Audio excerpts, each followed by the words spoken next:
നിളയുടെ തീരത്ത് നടന്നു വന്നിരുന്ന മാമാങ്കം എന്നത് ചരിത്ര വഴികളിൽ അത്രമേൽ പ്രാധാന്യമുള്ള ഒരു മഹോത്സവമായി കാണാവുന്നതാണ്. 12 വർഷത്തിലൊരിക്കൽ മകരമാസത്തിലെ പൂയം നക്ഷത്രത്തിൽ ഭാരതപ്പുഴയുടെ തീരത്തുള്ള തിരുനാവായ മണപ്പുറത്ത് ആരംഭിച്ച് കുംഭമാസത്തിലെ മകം നക്ഷത്രത്തിൽ അവസാനിക്കുന്ന ചടങ്ങായിരുന്നല്ലോ മാമാങ്കം എന്നത്. 15-ാം നൂറ്റാണ്ടിനൊക്കെ ഇപ്പുറമുള്ള നേർസാക്ഷ്യങ്ങളാകുന്ന ചരിത്ര രേഖപ്പെടുത്തലുകളിൽ രക്ഷാപുരുഷ സ്ഥാനം അലങ്കരിക്കുന്ന രാജാവും രക്ഷാപുരുഷനോടുള്ള ആദരസൂചകമായി കേരളത്തിലെ എല്ലാ രാജാക്കന്മാരും കൊടിയയക്കുന്ന ചടങ്ങുമൊക്കെ ഉണ്ടായിരുന്നു. മാമാങ്കത്തിൻ്റെ അവസാന ദിവസം മറ്റ് രാജ്യങ്ങൾ ഇത്തരത്തിൽ ആദരവ് പ്രകടിപ്പിക്കുമ്പോൾ ചാവേറുകൾ എത്തുകയും രക്ഷാപുരുഷനായ സാമൂതിരിയെ കൊല്ലാനായി പോരാട്ടം തുടങ്ങുകയും പരാജിതരായി മരിച്ചു വീഴുകയും ചെയ്തിരുന്നു. ഇത്തരത്തിൽ നടന്നു പോന്നിരുന്ന മാമാങ്കത്തിൻ്റെ തുടക്കം എന്നാൽ എവിടെ നിന്നായിരിക്കും? എങ്ങനെയായിരിക്കും മാമാങ്കം എന്ന രീതിയിൽ ഒരു ഉത്സവം ആരംഭിച്ചിട്ടുണ്ടാവുക? അത് പരിശോധിക്കുന്ന സന്ദർഭത്തിൽ അതിലും എത്രയോ നൂറ്റാണ്ടുകൾ പുറകിലേക്ക് പോവേണ്ടിയിരിക്കുന്നു. പ്രാചീന കാലത്തെ കേരളം വരെയും അപ്രകാരം മാമാങ്ക ചരിത്രം എത്തി നിൽക്കും. ചരിത്ര വഴികളും ഐതിഹ്യങ്ങളും ഒരുപോലെ മാമാങ്കവുമായി ചേർന്ന് നിൽക്കുന്നതും കാണാം. അതുകൊണ്ട് തന്നെ ഈ വീഡിയോയിലൂടെ മാമാങ്കത്തിൻ്റെ ഐതിഹ്യങ്ങളും തുടക്കവും തുടർന്നുണ്ടാകുന്ന ചരിത്രങ്ങളുമൊക്കെയാണ് പരിചയപ്പെടുത്തുന്നത്.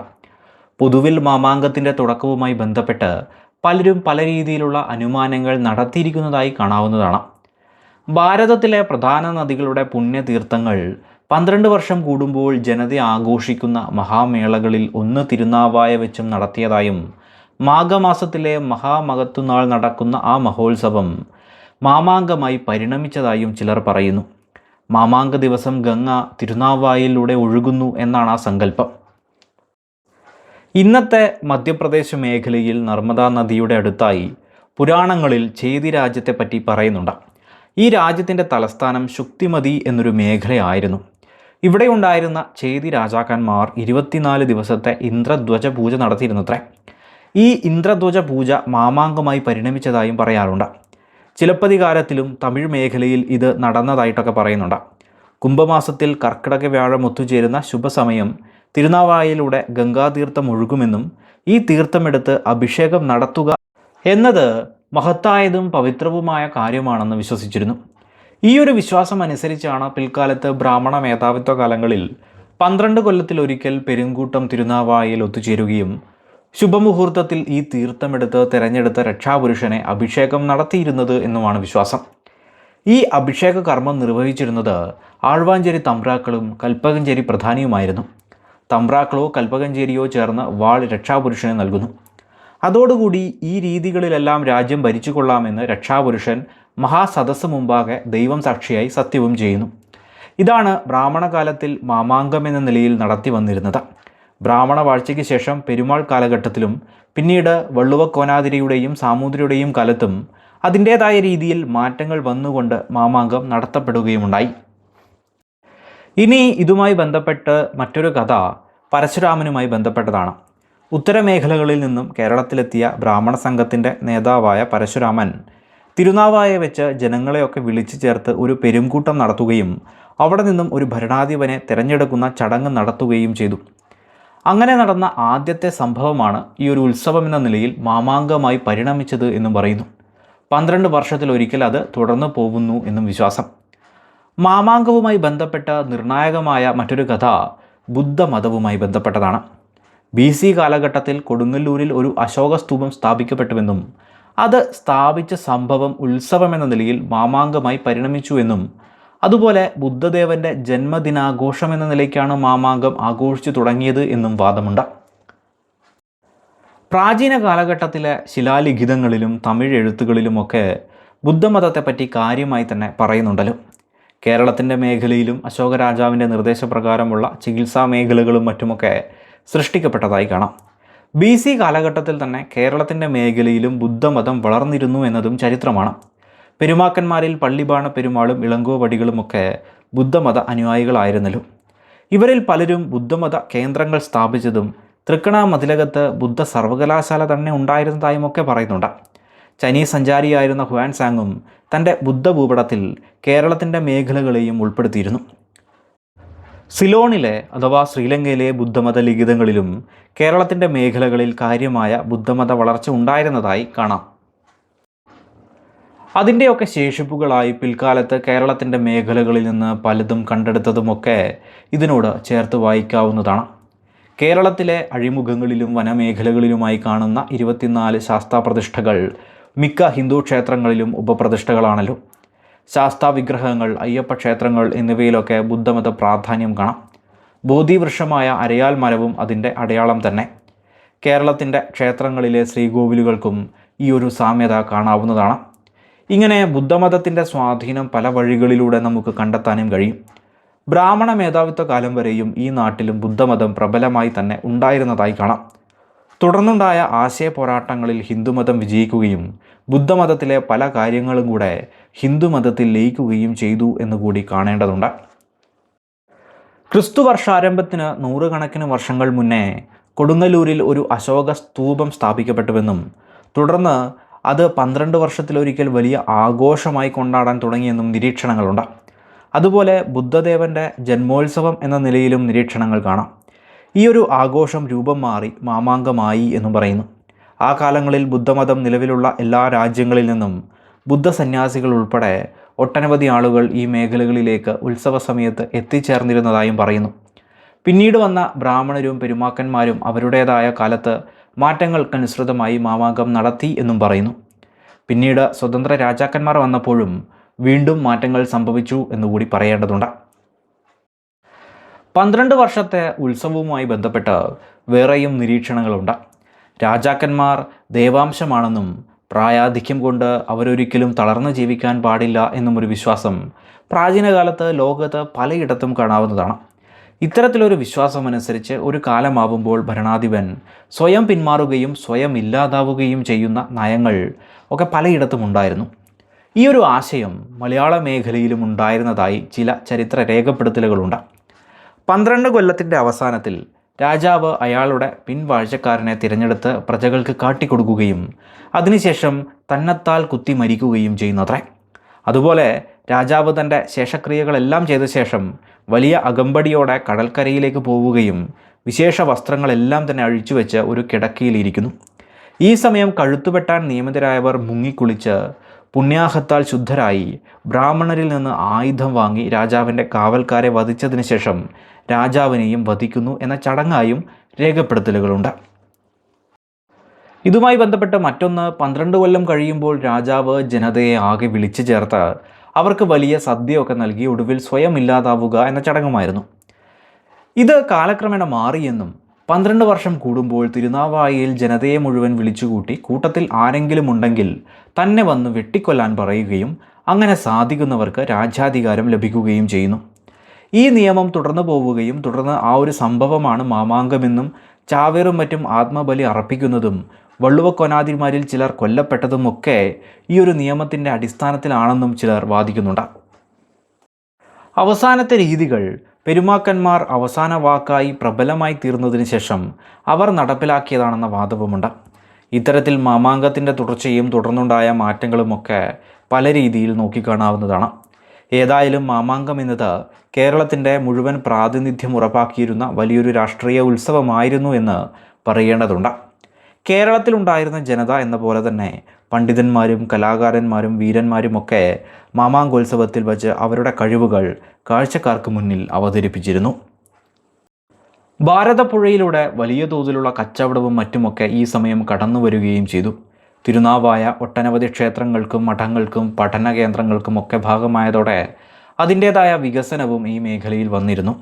36,000 ബ്രാഹ്മണരുടെയും അതിലും എത്രയോ അധികം വരുന്ന ജനതയുടെയും സമ്മേളന മേഖലയായും ലോകമെങ്ങുമുള്ള ബുദ്ധമത വിശ്വാസികൾ എത്തിച്ചേർന്ന ഉത്സവമായുമൊക്കെ മാമാങ്കത്തെ കാണുന്നവരുണ്ട്. നവയോഗികളാൽ പ്രതിഷ്ഠിതമായ നാവാമുകുന്ദ ക്ഷേത്രം വടക്ക് ഭാഗത്തും ശൈവരുടെ തിരുപ്പതികളിലൊന്നായ ശിവക്ഷേത്രവും ബ്രഹ്മാവിൻ്റെ ക്ഷേത്രവും ഒപ്പം പരന്നൊഴുകുന്ന നിളയും തിരുനാവായയുടെ അടയാളമായി മാറുകയുണ്ടായി. ഉത്സവ സമയത്ത് തിരുനാവായയിൽ വിദേശങ്ങളിൽ നിന്നും വിവിധ സാധനങ്ങളുമായി തോണികളും കപ്പലുകളും വന്നതും തോണികൾ ചേർത്ത് കൊട്ടാരമുണ്ടാക്കി അതിൽ നിന്ന് രാജാക്കന്മാർ മാമാങ്കം കണ്ടതും ജനങ്ങൾക്ക് മുന്നിൽ ചാവേർ വീരന്മാർ തങ്ങളുടെ നാടിൻ്റെ മാനം കാക്കാൻ പോരടിക്കുന്നതുമൊക്കെ ഏതുകാലത്തും മാമാങ്കത്തിൻ്റെ അടയാളങ്ങളായി നിലനിൽക്കുമെന്ന് പറയാം. പെരുമാക്കന്മാരും വള്ളുവക്കോനാതിരിയും തുടർന്ന് സാമൂതിരിയും കേരളത്തിൻ്റെ അധീശത്വം പ്രഖ്യാപിച്ചുകൊണ്ട് നിന്ന മണിത്തറയും ചാവേർ വീരന്മാരെ ആന തട്ടിയിട്ട മണിക്കിണറും ചരിത്രശേഷിപ്പുകളായി തിരുനാവായുടെ മണ്ണിൽ നിലനിൽക്കുന്നു. കേരളമാകുന്ന പ്രദേശത്തിൻ്റെ ചരിത്ര വഴികളെ തേടുന്ന സന്ദർഭത്തിൽ നാം ഒട്ടനവധി കഥകളും എഴുത്തുകളും വാമൊഴികളും ഒക്കെ കേൾക്കുന്നുണ്ട്. എന്നാൽ കേരളത്തിൻ്റെ അതിപ്രാചീന ചരിത്രം മുതൽ ഇങ്ങോട്ട് പല രീതിയിൽ കേൾക്കുന്ന നിർണായകമായ ഒന്നാണ് മാമാങ്കം എന്നത്. കുട്ടികളായിരുന്നപ്പോൾ നാം കേട്ടിട്ടുള്ള അനവധി മാമാങ്ക കഥകൾ പഴയകാലത്തെ മനുഷ്യർ നമ്മോട് പറഞ്ഞതും എഴുത്തായും മറ്റുമൊക്കെ തലമുറകൾ മാറി വന്ന ചരിത്രങ്ങളാണ്. നമ്മുടെ നാട്ടിലെ പഴയകാലത്തെ പോർവീരന്മാരുടെ പരാക്രമ വായ്പും നാടുവാഴികളുടെ ഭരണക്രമവും ജനതയെ ഒന്നായി ചേർത്തിരുന്ന അതിബൃഹത്തായ ഉത്സവമായിരുന്ന തലമുറകളെ സ്വാധീനിച്ചിരുന്ന മാമാങ്കവുമൊക്കെ ചരിത്രത്തിലെ അതിനിർണായകമായ ഘടകങ്ങളായി തുടരുന്നുമുണ്ട്. പൊതുവിൽ 12 വർഷത്തിലൊരിക്കൽ മകരമാസത്തിലെ പൂയം നക്ഷത്രത്തിൽ ഭാരതപ്പുഴയുടെ തീരത്തുള്ള തിരുനാവായ മണപ്പുറത്ത് ആരംഭിച്ച് മകം നക്ഷത്രത്തിൽ അവസാനിക്കുന്ന ചടങ്ങായിരുന്നു മാമാങ്കം അഥവാ മാഘമകം എന്നത്. മാമാങ്കത്തിൻ്റെ പൊതുവിലുള്ള ആശയം ഇതാണ്. എന്നാൽ മാമാങ്കോത്സവത്തിന് അനവധി നൂറ്റാണ്ടുകളുടെ പഴക്കവും ആ വർഷങ്ങളുടെ കാലയളവിൽ ഉരുത്തിരിഞ്ഞ ഒരുപാട് മാറ്റങ്ങളുമൊക്കെ സൂക്ഷ്മമായി നിരീക്ഷിച്ചാൽ നമുക്ക് കാണാനുമാവും. കേരളത്തിൻ്റെ അതിപ്രാചീന ചരിത്രവുമായി ബന്ധപ്പെട്ട് നിർണായകമായ രേഖപ്പെടുത്തലുകൾ തുലോം കുറവാണെങ്കിലും അത്തരമൊരു വിരളമായ രേഖപ്പെടുത്തലുകളിൽ പോലും മാമാങ്കത്തിൻ്റെ വഴികളെ നമുക്ക് കണ്ടെത്താനാവും എന്നതാണ് മാമാങ്കത്തിൻ്റെ ഒരു വലിയ പ്രത്യേകത. അതിൻ പ്രകാരം അവസാന കാലത്തെ സാമൂതിരിക്കാല മാമാങ്കം മുതൽ പെരുമാൾ കാല മാമാങ്കവും അതിനു മുന്നേയുള്ള കാലത്തും പ്രാചീന കാലത്തുമൊക്കെയുള്ള മാമാങ്കം വരെ ചരിത്രം നീണ്ടുപോകുന്നുണ്ട്. അതിൽ തന്നെ രേഖപ്പെടുത്തപ്പെട്ട ചരിത്രവും അല്ലാത്തതും ഐതിഹ്യവും ഒക്കെയായി മാമാങ്കത്തിൻ്റെ ചരിത്രകഥകൾ വലിയ വ്യാപ്തിയിലും നിലനിൽക്കുന്നു. അപ്രകാരം ഈ ഒരു ഭാഗത്തിലൂടെ മാമാങ്കത്തിൻ്റെ ചരിത്ര വഴികളെ പറ്റിയാണ് നിങ്ങൾക്ക് മുന്നിൽ പരിചയപ്പെടുത്തുന്നത്. ഏതൊരു സംസ്കാരത്തിൻ്റെയും ദേശത്തിൻ്റെയും ഒക്കെ ചരിത്രം പറയുന്ന സന്ദർഭത്തിലും അതിൻ്റെ തുടക്കം സംഭവിക്കുന്നത് അതിന് മാറ്റങ്ങൾ ഉണ്ടാക്കുന്ന മനുഷ്യരുടെ ചരിത്രം മുതലാണ്. ഇന്ത്യൻ മേഖലകളെ സംബന്ധിച്ചിടത്തോളം ഇന്ത്യയിലെ ആദിമ നിവാസികളെക്കുറിച്ചും പിന്നീടുണ്ടായ മാറ്റങ്ങളെക്കുറിച്ചുമൊക്കെ ഒട്ടനവധി രേഖപ്പെടുത്തലുകൾ കാണാം. അതിൽ നിർണായകമായ ഒന്നാണ് ആര്യന്മാരുടെ വരവും ഋഗ്വേദവുമൊക്കെ. ഉത്തര കേരളത്തിൽ ആര്യന്മാർ ആര്യവർത്തം എന്ന നിലയിൽ നിലയുറപ്പിച്ചപ്പോൾ ദക്ഷിണ മേഖലയിൽ ദ്രാവിഡ മേഖലകളും സൃഷ്ടിക്കപ്പെട്ടു. അതിലെ നിർണായകമായ മേഖലകളായിരുന്നു ചോള, ചേര, പാണ്ഡ്യ നാടുകൾ. അതിൽ സഹ്യപർവ്വതം മറ്റ് മേഖലകളിൽ നിന്ന് പൊതുവെ സംരക്ഷിച്ചു നിർത്തിയിരുന്ന മേഖലമായിരുന്നല്ലോ ചേരമേഖലയുടെ ഭാഗമായിട്ടുള്ള കേരളം എന്നത്. ഈ കേരളത്തിലും മനുഷ്യരുടെയും സംസ്കാരങ്ങളുടെയും ഒക്കെ സങ്കലനം സൃഷ്ടിക്കപ്പെട്ടിട്ടുണ്ട്. അതുമായി ബന്ധപ്പെട്ട ഒട്ടനവധി ഐതിഹ്യങ്ങളും കഥകളുമൊക്കെ നമുക്ക് കാണാനുമാവും. ഇവിടെ ഉണ്ടായ ആദിമ നിവാസികൾ എന്ന പോലെ തന്നെ മറ്റ് ദേശങ്ങളിൽ നിന്നും ഒട്ടനവധി ജനതകളും ഈ മേഖലകളിലേക്ക് എത്തുകയും നിർണായക ശക്തികളൊക്കെ ആവുകയുമുണ്ടായി. കേരളത്തിൻ്റെ അതിപ്രാചീന ചരിത്രം ഇപ്രകാരം രൂപപ്പെട്ടു തുടങ്ങുകയുണ്ടായി. പലതരം ജനവിഭാഗങ്ങളിലും ഒരു തലവൻ, അതിന് കീഴിൽ ഒരു സമിതി, തുടർന്ന് ജനത എന്ന രീതിയിലുള്ള ഭരണക്രമമായിരുന്നു കേരളത്തിൽ പൊതുവെ ഉണ്ടായിരുന്നത്. വനാന്തര മേഖലകളിൽ ജീവിക്കുന്ന ഗോത്ര മേഖലകളിലും ഈ ഒരു സിസ്റ്റം നമുക്ക് കണ്ടെത്താവുന്നതാണ്. ആയുധ ജോലികളിൽ ശക്തരായിരുന്ന നായന്മാർ എന്നത് കേരളത്തിലെ പ്രധാന മേഖലകളിലൊക്കെ ഭരണമേഖലയുടെ ചുക്കാൻ പിടിക്കാനും ആ ഒരു കാലഘട്ടത്തിൽ ആരംഭിച്ചു. പിന്നീടുള്ള നൂറ്റാണ്ടുകളിലാണ് ഉത്തരേന്ത്യൻ മേഖലകളിൽ നിന്ന് ബ്രാഹ്മണരുടെ കുടിയേറ്റം കേരള മേഖലകളിലേക്ക് ഉണ്ടാവുന്നത്. കേരളത്തിൻ്റെ നിലവിലുള്ള വ്യവസ്ഥിതികളിൽ പലതിനെയും ഒപ്പം ചേർത്ത ഈ വിഭാഗം കേരളത്തിൻ്റെ സാമൂഹിക ഘടനയിലേക്ക് ലയിക്കാനും ആരംഭിച്ചു. ഇനിയാണ് മാമാങ്കമടക്കമുള്ള ഭരണതലങ്ങളിലൊക്കെ നിർണായക മാറ്റങ്ങൾ സംഭവിക്കുന്നത്. പ്രാചീന കാലത്തും കേരളത്തിലൊരു ഭരണ സമ്പ്രദായം ഉണ്ടാവുമല്ലോ. തറക്കൂട്ടം, ദേശക്കൂട്ടം, നാട്ടുകൂട്ടം, പെരുംകൂട്ടം എന്നിങ്ങനെ നാട്ടിലെ എല്ലാത്തരം വിഭാഗങ്ങളെയും ഉൾപ്പെടുത്തിയുള്ള കൂട്ടങ്ങളാണ് ഉണ്ടായിരുന്നത്. ഇന്നും ഉത്സവങ്ങളിലൊക്കെ എല്ലാത്തരം ജനതയ്ക്കും പ്രാതിനിധ്യമുള്ള വഴികളൊക്കെ നമുക്ക് കാണാമല്ലോ. ഏതായാലും ഇത്തരത്തിൽ ചേർത്തിരുന്ന കൂട്ടങ്ങളുടെ ചർച്ചകളിൽ ഉരുത്തിരിഞ്ഞു വരുന്ന പേരുകളും ദേശത്തിൻ്റെ പ്രതിനിധികളും ചേർന്നുകൊണ്ടുള്ള പെരുംകൂട്ടത്തിൽ നിന്ന് 2 പേരെ തിരഞ്ഞെടുത്ത് 3 കൊല്ലത്തേക്ക് ഭരണഭാരം അവരെ ഏൽപ്പിക്കുകയുണ്ടായി. ഇവരെ രക്ഷാപുരുഷന്മാർ എന്നാണ് പൊതുവെ വിളിച്ചിരുന്നത്. ഭരണത്തിൽ അപ്പോഴും നിർണായക സ്വാധീനമാവും ഈ കൂട്ടങ്ങൾക്കൊക്കെ കഴിയുമായിരുന്നു.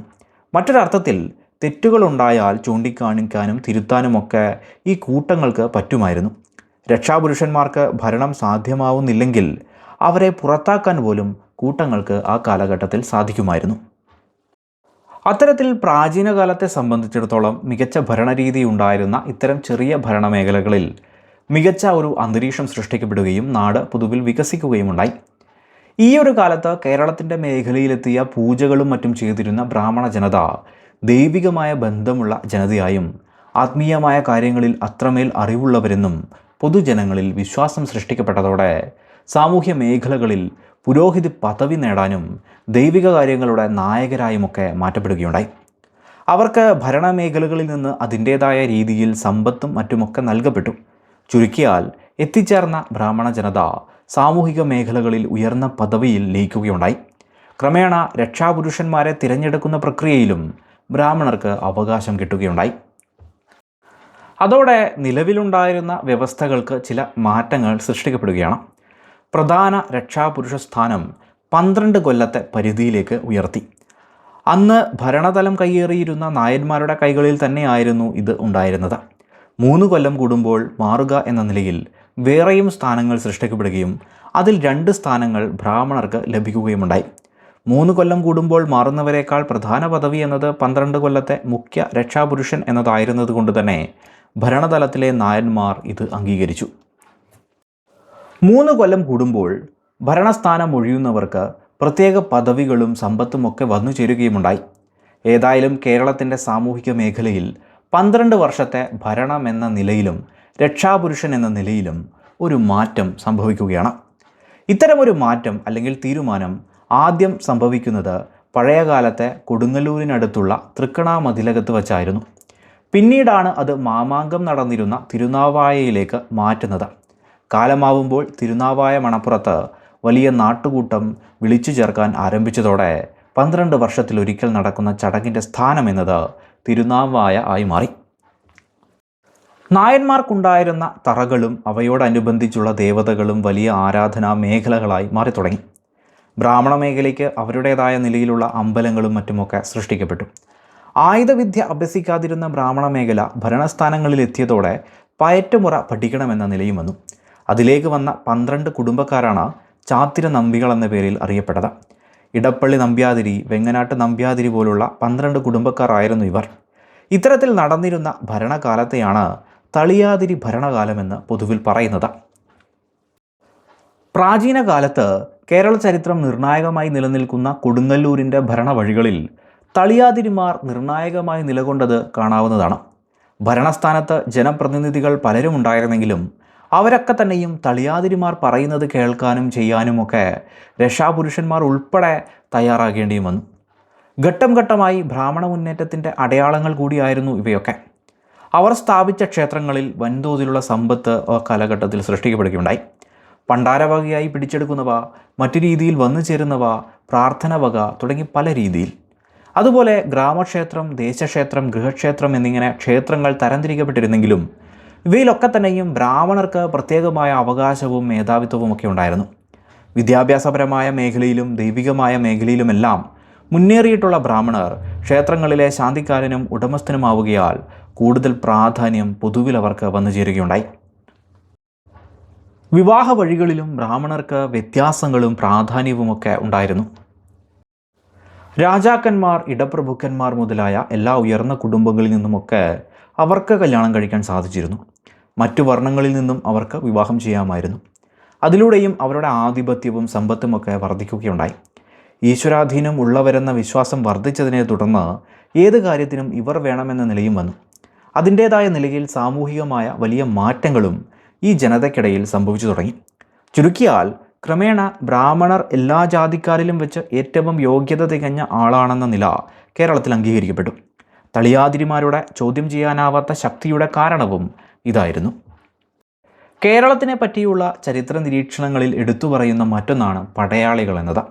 ഓരോ ദേശത്തെയും സംരക്ഷിക്കാനായി സദാസമയം അഭ്യാസവും പയറ്റും നടത്തിയിരുന്ന വീരന്മാർ ഉണ്ടായിരുന്നതായി രേഖപ്പെടുത്തലുകളിൽ കാണാവുന്നതാണ്. ഇത് പാരമ്പര്യമായി തന്നെ ഉണ്ടായിരുന്ന ഒരു കാര്യം കൂടിയാണ്. പ്രാചീന കാലത്തും ഇതുണ്ടായിരുന്നു. 18 അടവുകൾ പൂർണ്ണമായും പഠിച്ച ഒരാൾ മാത്രമേ മികച്ച പടയാളി ആവുന്നുള്ളൂ. ഇത്തരത്തിൽ അഭ്യസിച്ച കൂട്ടങ്ങൾ ഓരോ മേഖലകളിലും ഉണ്ടായിരുന്നു. തിരുനാവായ ആസ്ഥാനമായി രക്ഷാപുരുഷ സ്ഥാനം തിരഞ്ഞെടുക്കുന്ന കാര്യത്തിന് ഫലമേകുന്ന നിലയിൽ കേരളത്തിലെ പ്രദേശങ്ങളെ പല സംഘമായി വേർതിരിച്ചിരുന്നു. ഈ ഓരോ സംഘത്തിലും പ്രത്യേക ഭരണാധികാരികളുമൊക്കെ ഉണ്ടായിരുന്നു. ഓരോ സംഘവും അഷ്ടവൈദ്യന്മാരും ഭട്ടതിരികളും പരീക്ഷപ്രമാണിയും പണിക്കന്മാരും കളരിപ്പണിക്കന്മാരും ഒക്കെയായി ചേരുന്ന വലിയ ഭരണകൂടങ്ങൾ തന്നെയായിരുന്നു. ഇത്തരത്തിൽ സംഘങ്ങൾ തിരുനാവായയിൽ സമ്മേളിച്ചായിരുന്നു രക്ഷാപുരുഷനെ തിരഞ്ഞെടുത്തിരുന്നത് എന്ന് പറയാം. ഇത്തരത്തിൽ രക്ഷാപുരുഷൻ തളിയാതിരിമാർ, ജന്മിപ്രധാനികൾ, ഇടപ്രഭുക്കന്മാർ എന്നിവരിൽ കേന്ദ്രീകൃതമായ ഒരു കാലമാണ് ആദ്യകാലങ്ങളിൽ ഉണ്ടായിരുന്നത് എന്ന് കൂടി പറയേണ്ടതുണ്ട്. എങ്കിലും കേരളത്തിൻ്റെ മുഴുവൻ പ്രാതിനിധ്യത്തോടുകൂടി ഏവരെയും ഉൾക്കൊള്ളുന്ന ഒരു രാഷ്ട്രീയോത്സവമായി കൂടി പ്രാചീനകാലത്ത് മാമാങ്കം നിലനിന്നു എന്ന് കാണാം. ബ്രാഹ്മണ മേധാവിത്വ കാലങ്ങളിൽ കുംഭമാസത്തിലെ കർക്കിടക വ്യാഴം ഒത്തുചേരുന്ന ശുഭസമയത്ത് തിരുനാവായ മണപ്പുറത്ത് 12 കൊല്ലത്തിലൊരിക്കൽ പെരുങ്കൂട്ടം ഒത്തുചേർന്ന് രക്ഷാപുരുഷനെ തിരഞ്ഞെടുക്കുന്ന ചടങ്ങ് നടത്തുകയും ശുഭമുഹൂർത്തത്തിലെ പുണ്യതീർത്ഥമെടുത്ത് തിരഞ്ഞെടുത്ത രക്ഷാപുരുഷനെ അഭിഷേകം നടത്തുകയും ചെയ്യും.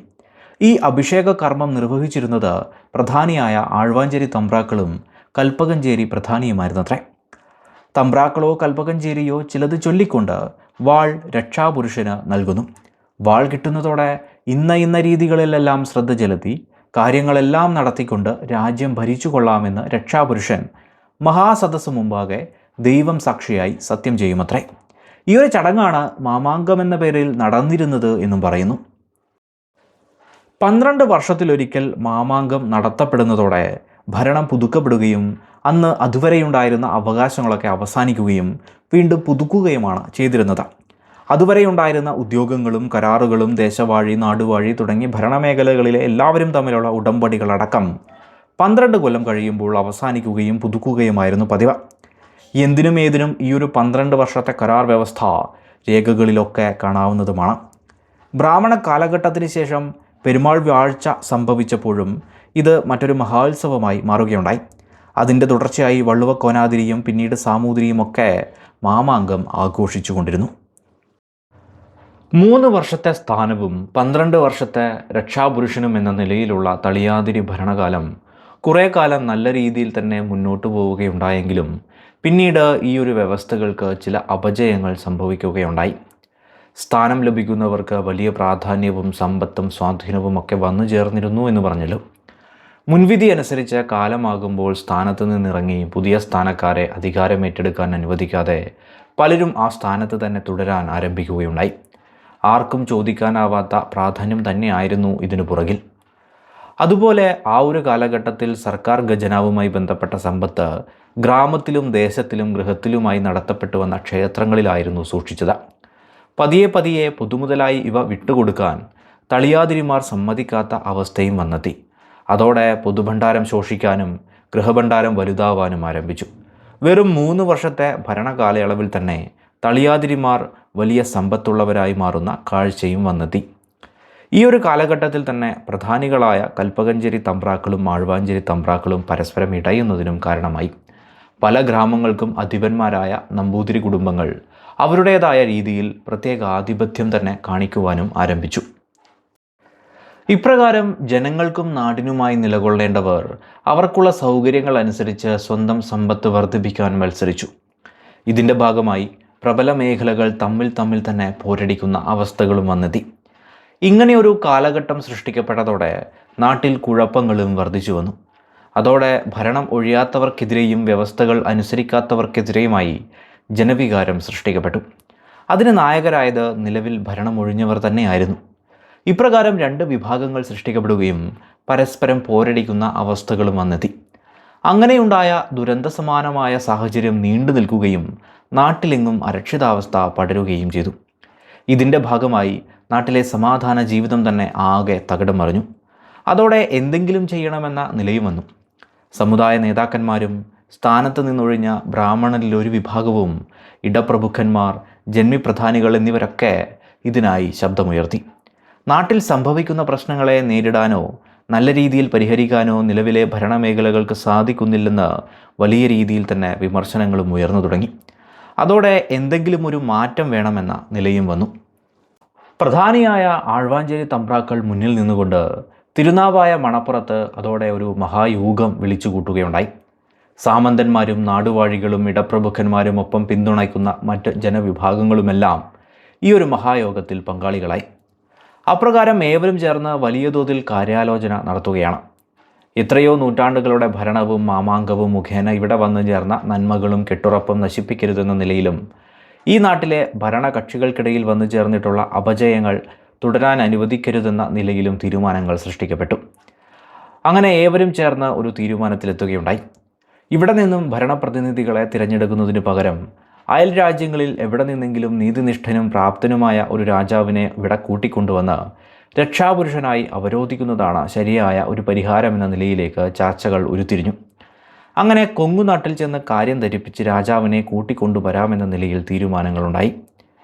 ഇവിടേക്കെത്തുന്ന രാജാവ് ഇവിടുത്തെ സമ്പ്രദായങ്ങൾ അനുസരിച്ച് മലയാളിയായി മാറണമെന്നും അല്ലെങ്കിൽ അത് തെറ്റാണെന്നും അതിന് തയ്യാറുള്ളവർ ആയിരിക്കണം വരേണ്ടതെന്നും നിബന്ധന കൂടി സൃഷ്ടിക്കപ്പെട്ടു.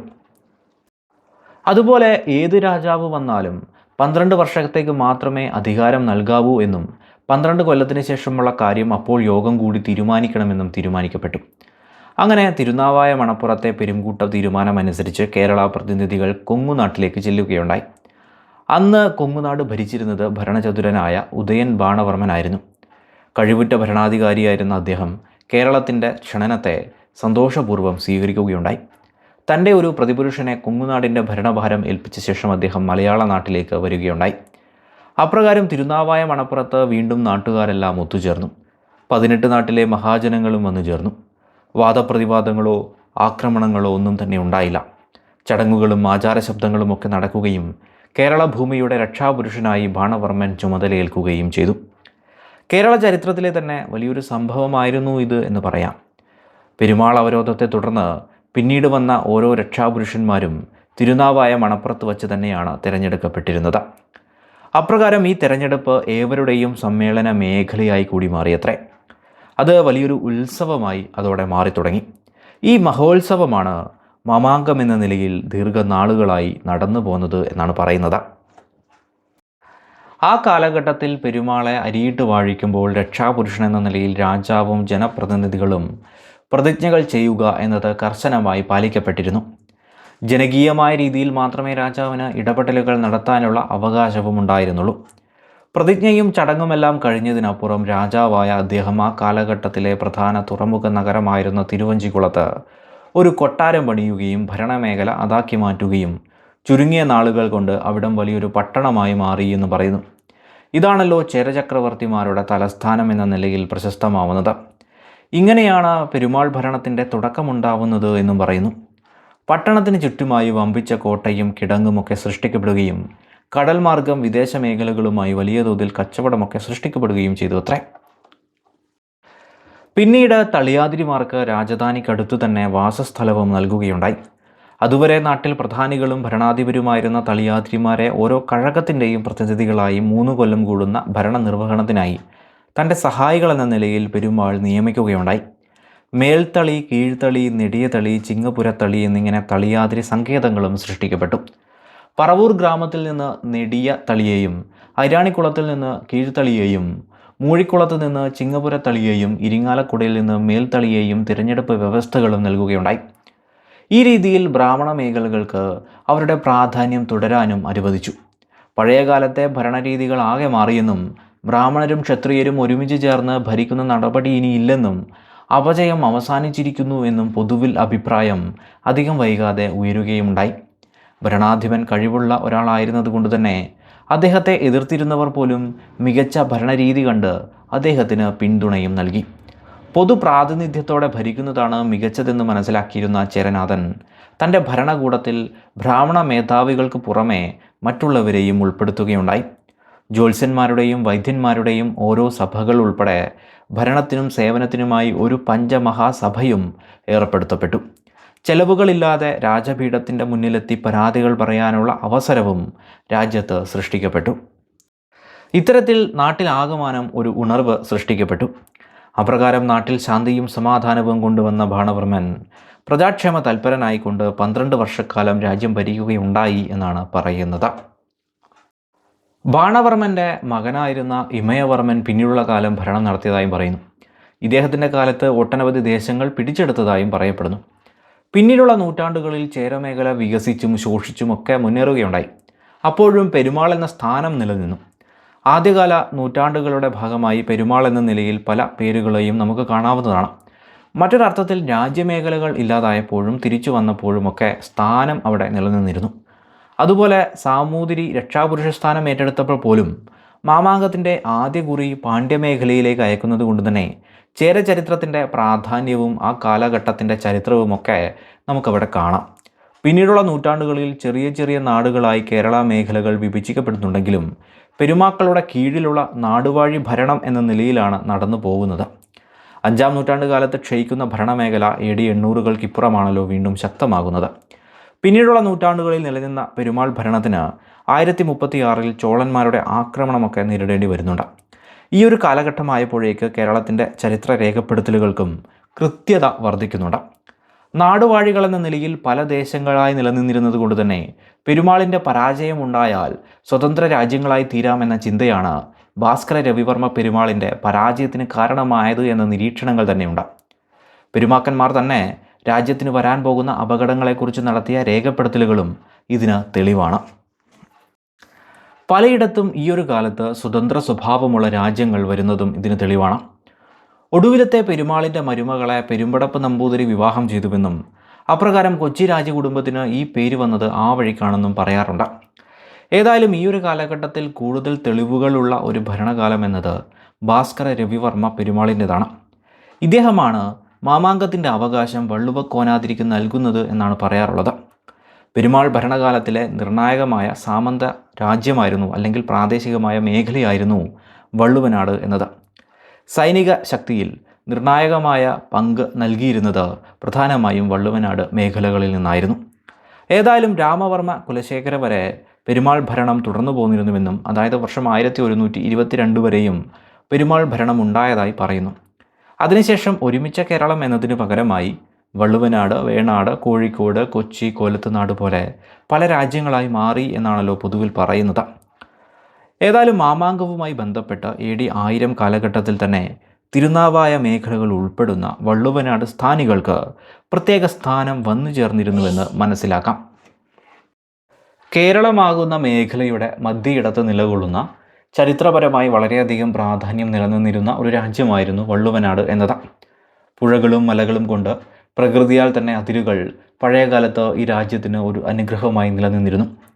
ആധുനിക കാലത്തെ പെരിന്തൽമണ്ണ, ഒറ്റപ്പാലം എന്നീ സ്ഥലങ്ങളും പൊന്നാനി, തിരൂർ, ഏറനാട് എന്നീ പ്രദേശങ്ങളിലെ ഭാഗങ്ങളുമൊക്കെ ഉൾപ്പെട്ടതായിരുന്നു പൊതുവിൽ വള്ളുവനാട് ദേശം.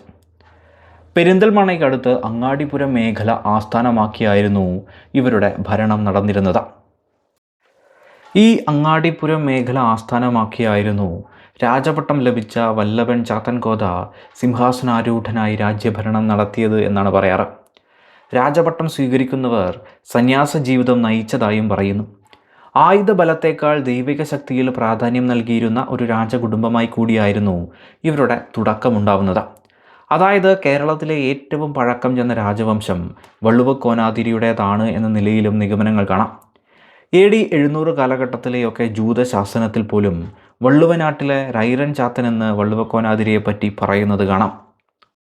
റൈരൻ ചാത്തൻ, ശ്രീവല്ലഭൻ, വള്ളുവക്കോനാതിരി, വെള്ളാട്ടിരി, ആറങ്ങോട്ടുടയവർ, വല്ലഭൻ ചാത്തൻ കോത എന്നീ പേരുകളിലെല്ലാം തന്നെ വള്ളുവക്കോനാതിരി അഭിസംബോധന ചെയ്യപ്പെട്ടതായിട്ടുണ്ട്.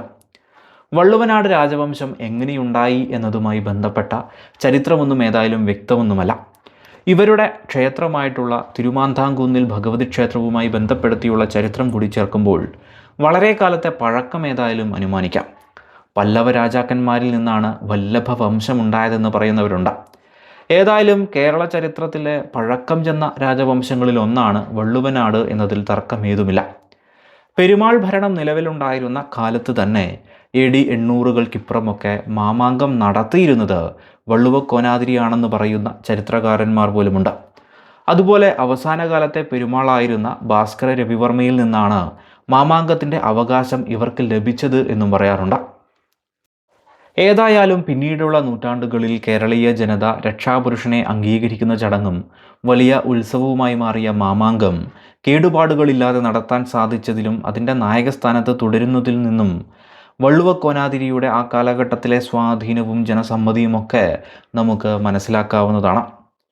ചൊല്ലുകളിൽ പ്രധാനപ്പെട്ട വേണാട്ട് സ്വരൂപത്തിൽ നിന്ന് കോയിക്കൽ പണ്ടാരപ്പിള്ളയും, പെരുമ്പടപ്പിൽ നിന്ന് പാലിയത്ത് മേനോനും, ഏറനാട് നെടുവിരിപ്പിൽ നിന്ന് മാങ്ങാട്ട് രാരിച്ച മേനോനും, കോലത്തിരി സ്വരൂപത്തിൽ നിന്ന് പുതുശ്ശേരി നമ്പ്യാർ നാട്ടധികാരിയും ബ്രാഹ്മണരെയും മാടമ്പികളെയും പ്രജകളെയും ബോധിപ്പിച്ചു എന്നൊക്കെ പറയുന്നത് കേരളത്തിലെ ഒട്ടുമിക്ക രാജാക്കന്മാരുടെയും സ്നേഹാദരങ്ങളോടുകൂടി തന്നെയാണ് ആറങ്ങോട്ടുടയവർ മാമാങ്കം നടത്തിയതും രക്ഷാപുരുഷനായി അവരോധിക്കപ്പെട്ടതും എന്നതൊക്കെ കാണാം.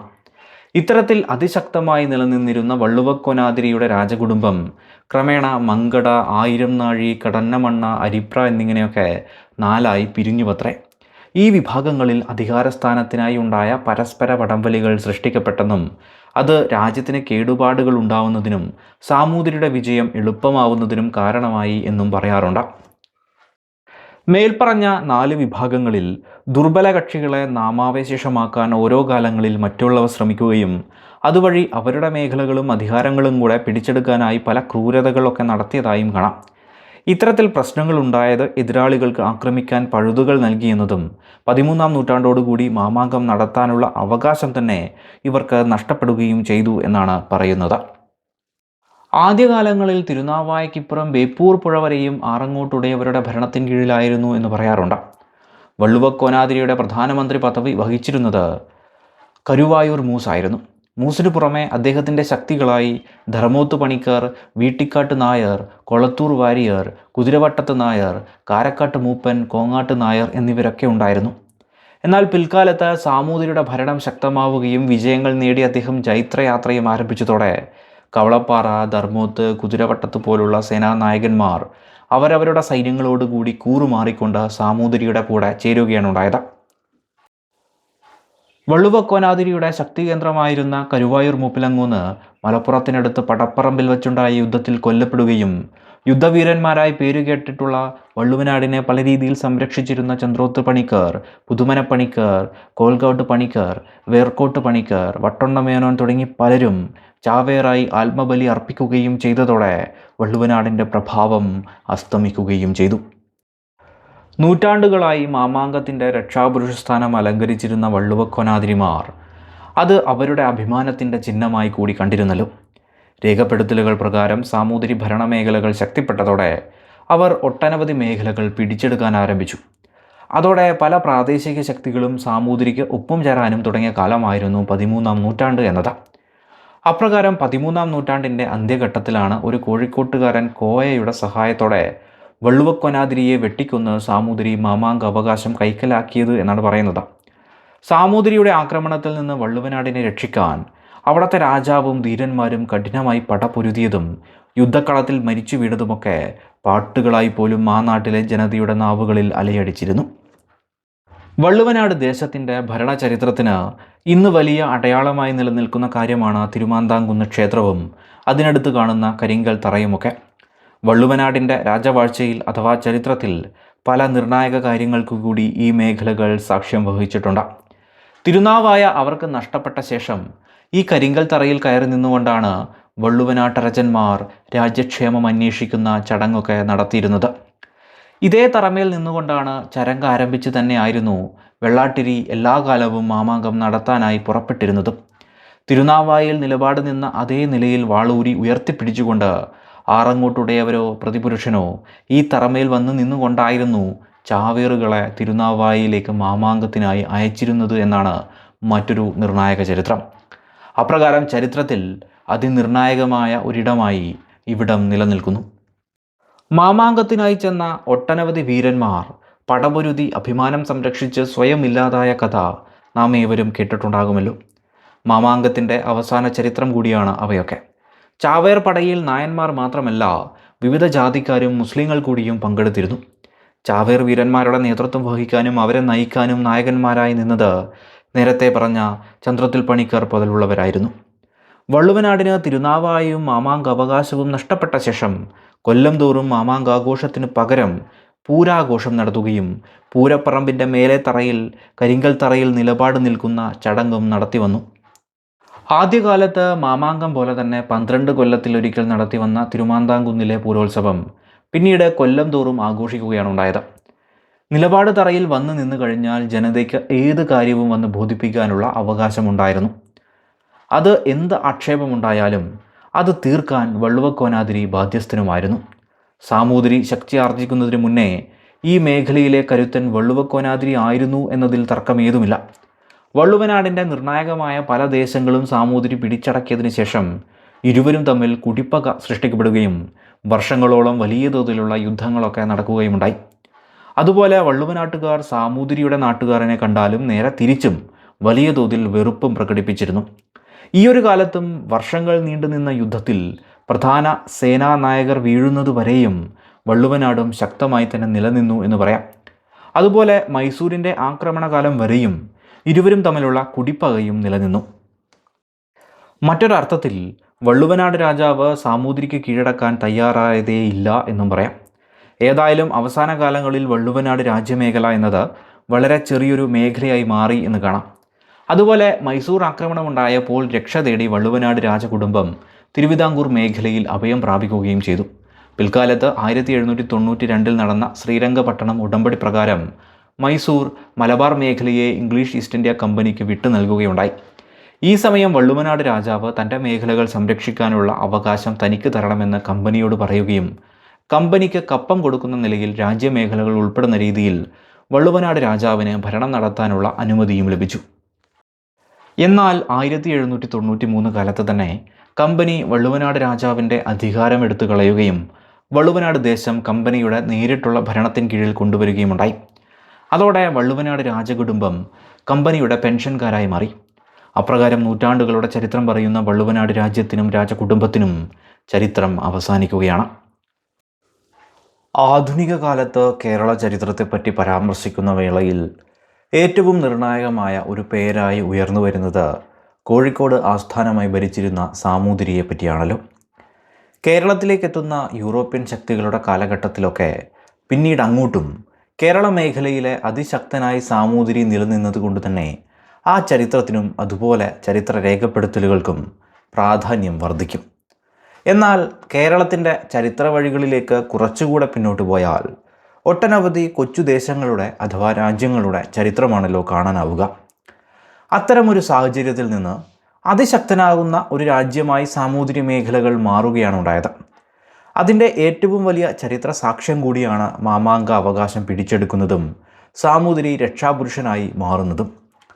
13-ാം നൂറ്റാണ്ട് കാലത്താണ് സാമൂതിരി സമീപ ദേശങ്ങൾ പിടിച്ചും ഭയന്ന് പലരും സാമന്തരുമായുമൊക്കെ വലിയൊരു ദേശത്തിൻ്റെ അധിപനായി മാറുന്നത്.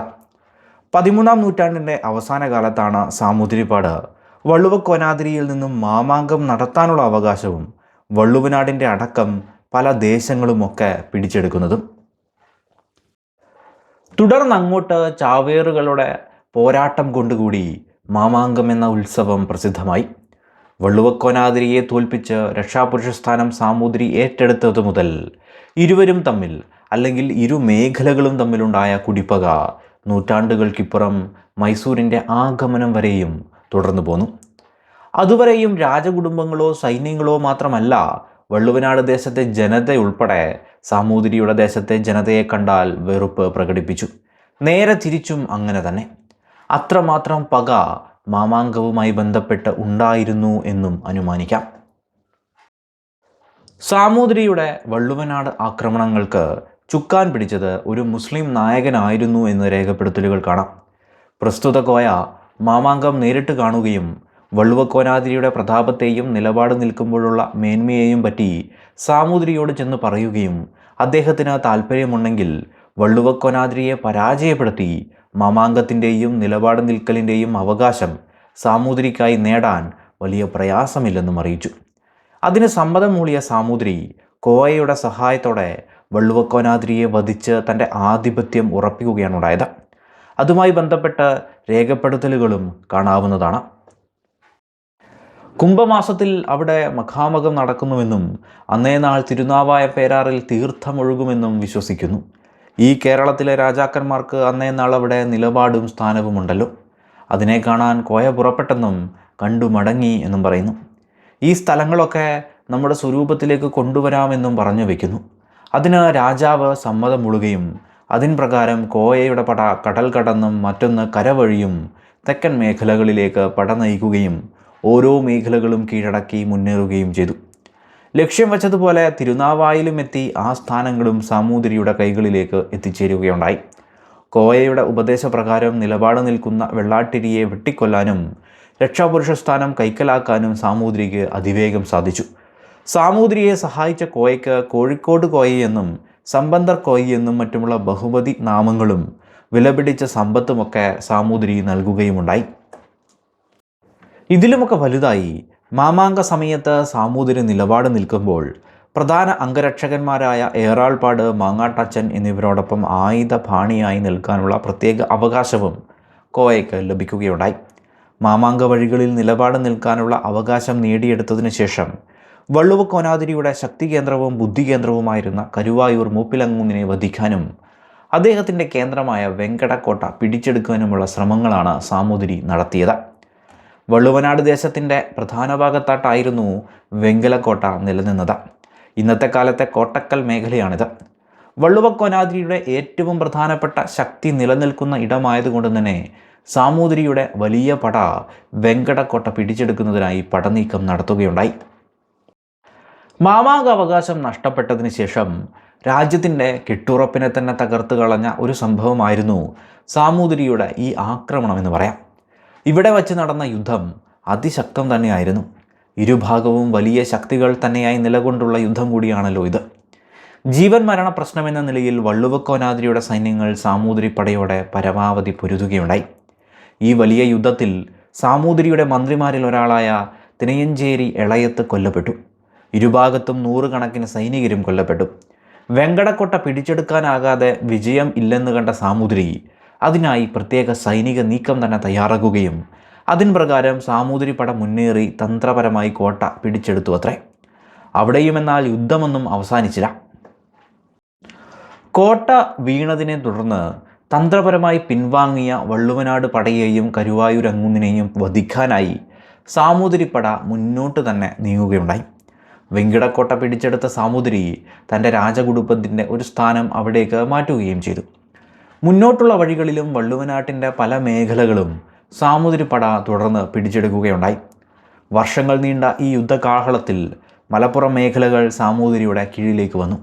ഈ ഒരു കാലയളവിൽ വള്ളുവനാട്ടിൻ്റെ ഏറ്റവും ശക്തനായ പോർവീരന്മാരൊക്കെ ആ മണ്ണിൽ പൊരുതി വീഴുകയുണ്ടായി. പടപ്പറമ്പിൽ വെച്ച് നടന്ന യുദ്ധത്തിൽ കരുവായൂർ മൂപ്പിലങ്ങൂന്നും വധിക്കപ്പെട്ടതോടെ വള്ളുവ കോനാതിരിയുടെ ശക്തി തീർത്തും ദുർബലമായെന്ന് പറയാം.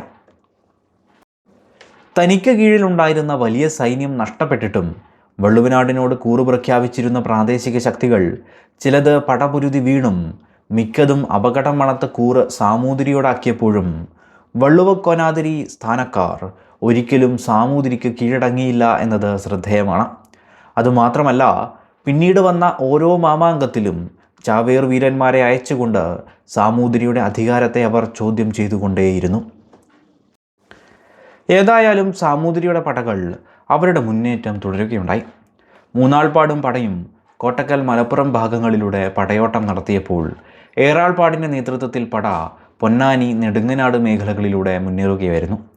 അതിൽ നിർണായകമായ നെടുങ്ങനാട് പെട്ടെന്ന് തന്നെ അദ്ദേഹം കീഴടക്കി.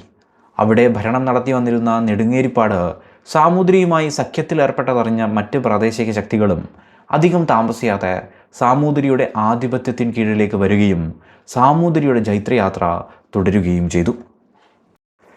ഏറാൾപ്പാട് പട വീണ്ടും മുന്നേറുകയും പല മേഖലകളും കീഴടക്കി തിരുവേഗപ്പുറയെത്തി. ആ മുന്നേറ്റത്തിൽ സാമൂതിരി പടയ്ക്ക് ഒരു എതിർപ്പ് നേരിടേണ്ടി വന്നത് കവളപ്പാറയിൽ നിന്നായിരുന്നു. എന്നാൽ അധികം താമസിയാതെ അവരും സാമൂതിരിക്ക് മുന്നിൽ കീഴടങ്ങി. തുടർന്ന് മുന്നേറിയ സാമൂതിരി പട വെങ്ങോട്ടിരി വെച്ച് വാക്കട നായരെയും നെല്ലായ വെച്ച് പാലക്കാട് രാജാവിൻ്റെ പടനായകരിൽ ഒരാളായിരുന്ന കണ്ണമ്പ്ര നായരെയും കീഴടക്കുകയുണ്ടായി. കൊളക്കാട് മേഖലയിൽ വെച്ച് വള്ളുവ കോനാതിരിയുടെ പടനായകരിൽ ഒരാളായ കൊല്ലത്ത് മണിക്കരും കരിമ്പുഴയ്ക്ക് സമീപം വെച്ച് ചെറുമരും പാണരുമായ ഒരു സംഘവും ഏറാൾപ്പാടിൻ്റെ പടയെ ചെറുത്തുനിന്നെങ്കിലും അവസാന വിജയം സാമൂതിരിക്ക് തന്നെയായിരുന്നു. പിന്നീട് ധർമ്മോത്ത് പണിക്കരും കൂറുമാറി സാമൂതിരിയുടെ ഭാഗം ചേർന്നതോടെ സാമൂതിരിയുടെ വിജയം ഏതാണ്ട് പൂർണ്ണമായി. അതോടെ ആനക്കയം പുഴയ്ക്ക് തെക്കും പുലാമന്തോൾ പുഴയ്ക്ക് ഇടയിലുമായി വള്ളുവക്കോനാതിരിയുടെ രാജ്യം ചുരുങ്ങി. പല മേഖലകളിലും പ്രധാനപ്പെട്ടവർക്ക് സ്ഥാനം നൽകിക്കൊണ്ട് അവരെ അവിടെ വാഴിച്ചതിലൂടെ സാമൂതിരി അവരുടെയൊക്കെ നായകനും ആ വലിയ ദേശത്തിൻ്റെ യഥാർത്ഥ അധിപനുമായി മാറി. അതുപോലെ രേഖപ്പെടുത്തലുകൾ പ്രകാരം വർഷങ്ങളോളം പടവെട്ടി വള്ളുവക്കോനാതിരിയെ കീഴടക്കുകയും പടിഞ്ഞാറുള്ള 11,000 പടനായന്മാരെയും തെക്കുംകൂറിലെ 2,400 പടനായന്മാരെയും വടക്കംകൂറിലെ 900 വരുന്ന പടയെയും കീഴിലാക്കാൻ സാമൂതിരിക്ക് സാധിച്ചു എന്ന രേഖപ്പെടുത്തലുകളും കാണാനാവുന്നതാണ്. ഏതായാലും സാമൂതിരിയുടെ ആ സൈനിക മുന്നേറ്റത്തോടെ കാലങ്ങളായി അതുവരെയും അതിശക്തനായി നിലനിന്ന വള്ളുവക്കോനാതിരി എന്നത് അതീവ ദുർബലനായി തീരുകയും ഓരോ മേഖലകളായി മലയാള ഭൂമിയുടെ വലിയൊരു ഭാഗം തന്നെ കീഴടക്കി സാമൂതിരി പിന്നീടുള്ള പല നൂറ്റാണ്ടുകൾ പ്രബല ശക്തിയായി ഭരണം തുടരുകയുമാണ് ഉണ്ടായത്. ഈ രീതിയിൽ സാമൂതിരി ദീർഘകാലം രാജ്യം ഭരിച്ചെങ്കിലും വള്ളുവനാട് ദേശത്തിൻ്റെ പക ആ കാലങ്ങളിലൊക്കെയും നിലനിന്നു. ഇരുനാട്ടിലെയും ജനത പോലും ആ പകയിൽ ജീവിക്കുകയുണ്ടായി.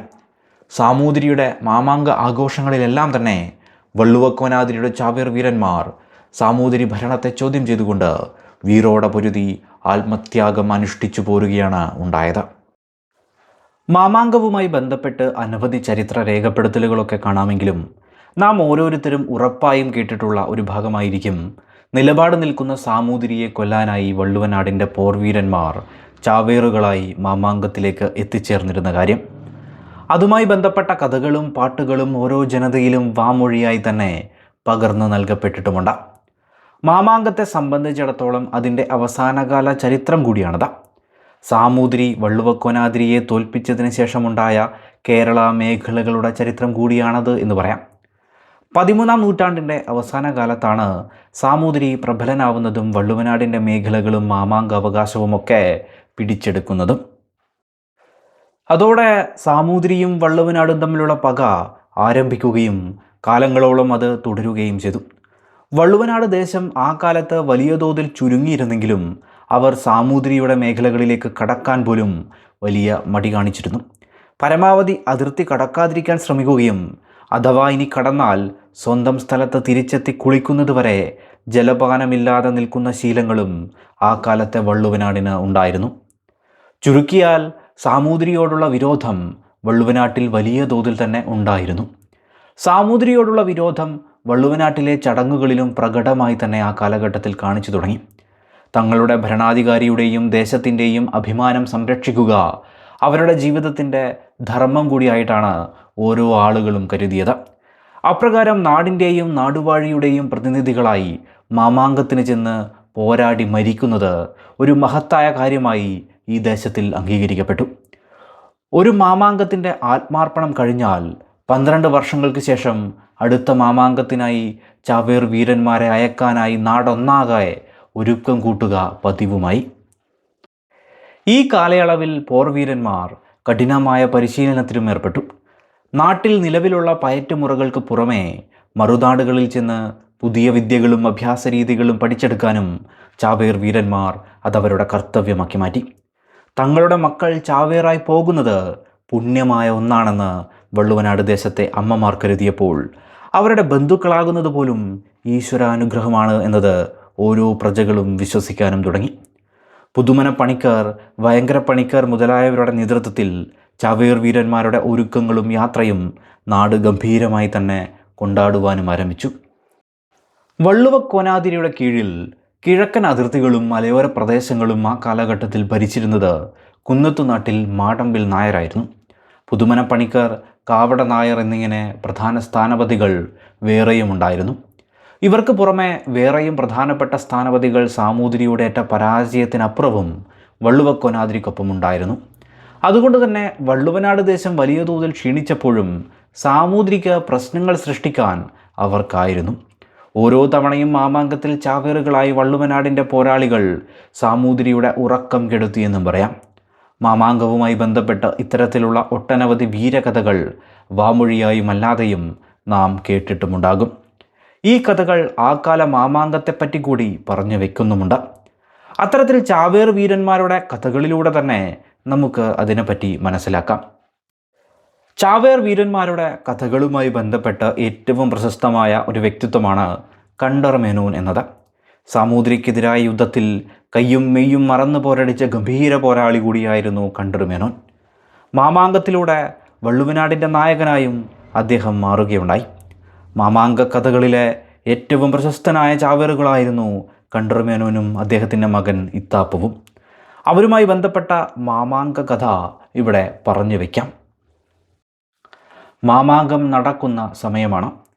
നാവാമുകുന്ദ ക്ഷേത്രത്തിൻ്റെ പടിഞ്ഞാറേ നടയിൽ നിന്ന് നിലപാട് നിൽക്കാനുള്ള മണിത്തറ വരെ ഇരുഭാഗത്തും വലിയ തോതിൽ അലങ്കരിച്ചിട്ടുണ്ട്. വഴിയുടെ രണ്ടു ഭാഗത്തും പുഴയിലെ മണൽപ്പുറത്തുമൊക്കെയായി ചെറിയ ചെറിയ കൂടാരങ്ങൾ നിറഞ്ഞു നിൽക്കുന്നു. നിലപാട് തറയുടെ ഒരൽപ്പം വടക്ക് വെടിമരുന്ന് സൂക്ഷിക്കുന്ന അറയും കാണാം. സ്വർണ്ണ ചങ്ങലകൾ അണിഞ്ഞ ഭീമാകാരനായ കൊമ്പനാന നിലപാട് തറയ്ക്ക് തെക്കായി സാമൂതിരി താമസിക്കുന്ന കൊട്ടാര മേഖലയിലേക്ക് പതിയെ നടന്നു പോകുന്നുണ്ട്. മാമാങ്ക മേഖലയാകെ വലിയ തോതിൽ തന്നെ തോരണങ്ങളും വർണ്ണക്കൊടികളും ചിത്രങ്ങളും ഒക്കെ വച്ച് അലങ്കരിച്ചിരിക്കുകയാണ്. സാമൂതിരിയുടെ രക്ഷാഭാരം വഹിക്കുന്ന വെള്ളോടി, നെടിയുരുപ്പിൽ മൂത്ത ഏറാടി, ഏറനാട് മൂന്നാംകൂർ നമ്പ്യാതിരി, ഏളംകൂർ നമ്പ്യാതിരി, മാങ്ങാട്ടച്ചൻ, കോഴിക്കോട്ട് കോയ മുതലായവരൊക്കെ അവിടെ തയ്യാറായി നിൽക്കുന്നുണ്ട്. അവിടെ ഒത്തുകൂടിയിരിക്കുന്ന സകല മനുഷ്യരും സംസാരിക്കുന്നതും ചിന്തിക്കുന്നതുമൊക്കെ അന്നേ നാൾ അവിടെ എത്താൻ പോകുന്ന ചാവേറുകളെക്കുറിച്ചാണ്. ഏവർക്കും കണ്ടർമേനോൻ എന്ന അതിശക്തനെ അറിയാവുന്നതുമാണ്. പലർക്കും അദ്ദേഹം ആരാധനാ പുരുഷനുമാണ്. എന്തിനേറെ സാമൂതിരിയുടെ ഭാഗത്തുള്ള വാകയിൽ വെള്ളോടിക്കും പാറനമ്പിക്കും കണ്ടർമേനോനെ ശരിക്കും അറിയാവുന്നതാണ്. അതായത് 12 കൊല്ലം മുന്നത്തെ വള്ളുവനാട് സാമൂതിരി യുദ്ധങ്ങളിൽ അവർക്ക് പിടിച്ചടക്കാൻ പറ്റാതിരുന്ന ശക്തിയായിരുന്നു കണ്ടർമേനോൻ എന്നത്. പടപ്പറമ്പിലെ യുദ്ധത്തിൽ കണ്ടർമേനോൻ്റെ വെട്ടുകൊണ്ട് പാറനമ്പിക്ക് കാര്യമായ പരിക്കും പറ്റിയിരുന്നു. അന്നേ നാൾ വാകയിൽ വെള്ളോടിയുടെ മകൻ പാറനമ്പിയെ രക്ഷിക്കാനായി മുന്നിൽ ചാടി കണ്ടർമേനോനെ പ്രതിരോധിച്ചതുകൊണ്ട് മാത്രമാണത്രേ പാറനമ്പി ഇന്നും നിലനിൽക്കുന്നത്. എന്നാൽ നമ്പിയെ രക്ഷപ്പെടുത്താൻ ശ്രമിച്ചതിൻ്റെ ഫലമായി വെള്ളോടിക്ക് മകനെ നഷ്ടപ്പെടുകയും ചെയ്തു. ആ അതിശക്തനായ രാക്ഷസൻ മുമ്പിൽ ഉണ്ടായിരുന്നില്ലെങ്കിൽ യുദ്ധം അതിവേഗം ജയിച്ചേനെയെന്നും വള്ളുവക്കോനാതിരിയുടെ കുടുംബം തന്നെ ഈ ഭൂമിയിൽ ഉണ്ടാവുമായിരുന്നില്ല എന്നും നേരിട്ട് കീഴ്പ്പെടുത്തുക കണ്ടർമേനോൻ്റെ കാര്യത്തിൽ പ്രയാസമെന്നും പല പടനായകന്മാരും സാമൂതിരിപ്പാടിൻ്റെ മുൻപാകെ പറഞ്ഞിട്ടുണ്ട് എന്ന രീതിയിലുള്ള വിശേഷണങ്ങളും കാണാം. കണ്ടർമേനോൻ വാളും പരിചയവുമായി മുന്നോട്ട് കുതിച്ചാൽ ഇടിയും മിന്നലുമെന്ന പോൽ ആക്രമണം നടക്കുമെന്നും എതിരാളികൾ വീഴുമെന്നും ഏവരും പറഞ്ഞു വയ്ക്കുന്നു. മറ്റൊരർത്ഥത്തിൽ വള്ളുവനാട്ടിലെ അത്രയും വലിയൊരു അഭ്യാസിയാണ് ഇന്ന് ചാവേറായി സാമൂതിരിക്കെതിരെ കുതിക്കാനൊരുങ്ങുന്നത്. അതേപോലെ ഇന്നേ നാൾ അദ്ദേഹത്തിൻ്റെ മകൻ ഇത്താപ്പുവും ചാവേറായി എത്തിയിട്ടുണ്ട്. ഇത്താപ്പുവിന് ആ സമയം 15 വയസ്സ് മാത്രമേ പ്രായമുണ്ടായിരുന്നുള്ളൂ എന്നാണ് പറയുന്നത്. അതുകൊണ്ട് തന്നെ ഏവരും ഇത്താപ്പുവിനെ പറ്റിയും പറഞ്ഞുകൊണ്ടിരിക്കുന്നു. ചാവേറുകളായി എത്തുന്ന ഓരോ പോർവീരന്മാരും ജീവിച്ചിരിക്കുന്ന തങ്ങളുടെ അമ്മമാർക്കായി തിരുനെല്ലി ക്ഷേത്രത്തിൽ ചെന്ന് പിണ്ടം വച്ച് ജീവിതത്തിൽ ചെയ്തു തീർക്കാനുള്ള ബാധ്യതകളെല്ലാം തന്നെ നിർവഹിച്ച് മരണത്തെ നേരിടാനായി തിരുനാവായ മണപ്പുറത്ത് എത്തിച്ചേരുന്ന ആ വീരപുരുഷന്മാർക്ക് ജനതയുടെ എല്ലാവിധ ആദരവും ലഭിച്ചിരുന്നു എന്നതാണ് സത്യം. ഏതായാലും മാമാങ്കവേദിയിൽ നിർത്താതെയുള്ള കഠിന വെടികൾ മുഴങ്ങുകയാണ്. വഴിയിൽ 10,000-കണക്കിന് ജനം ആർപ്പു വിളിക്കുന്നുണ്ട്. സാമൂതിരിക്കായി കൊടികളുമായി വന്ന മറ്റ് രാജാക്കന്മാരും പടയാളികളുമൊക്കെ ആർപ്പു വിളിക്കുന്നുണ്ട്.